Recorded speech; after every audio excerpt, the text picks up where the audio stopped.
Hey everybody, Wes here for Saturday's workout. We have something a little bit different where we're actually pulling our strength from the normal week into the weekend. So our strict press, 10, 10, and 10 is going to be today.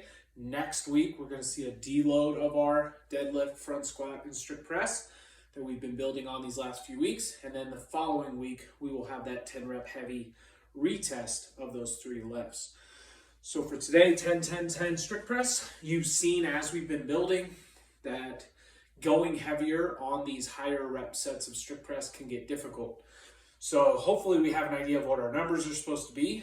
But when we're in that strict press, let's really make sure that we are not starting to lean back, especially as those reps get higher and higher.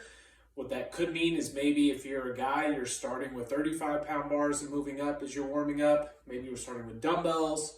Maybe we're starting with a 15-pound bar. So that way we're getting enough warm up to then get to our 10, 10, and 10. But it should look all pretty similar from rep 1 to 10, from sets 1 to 3.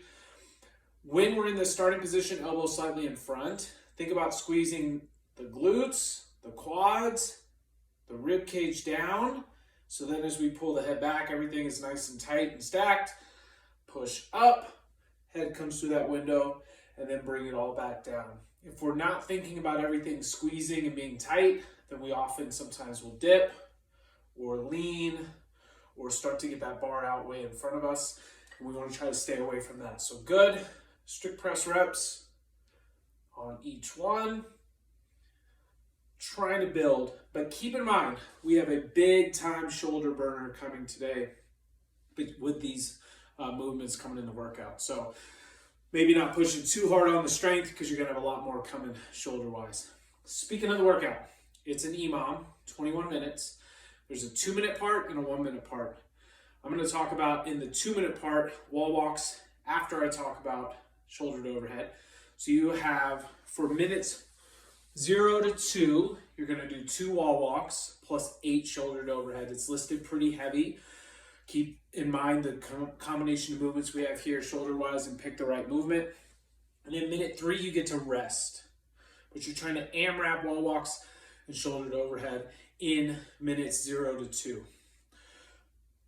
8 shoulder to overhead, that can be push press, dip and drive, extend all the way. That can be push jerk, dip and dip again, get underneath. But we start getting fatigued. We're starting to see this some on some of the snatch workouts, is as we're getting tired, we're not getting very good lockouts overhead. So make sure we're focusing on actually pushing that bar up. So especially in that jerk where we dip, drive, and then get underneath again.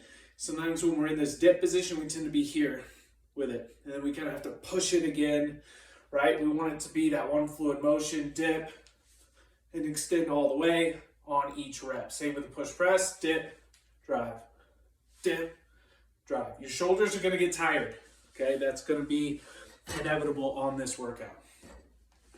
Looking at the wall walks, we're going to have some different options. First option, we'll start with our hardest one. Starting in a push-up on the ground. You'll then push up.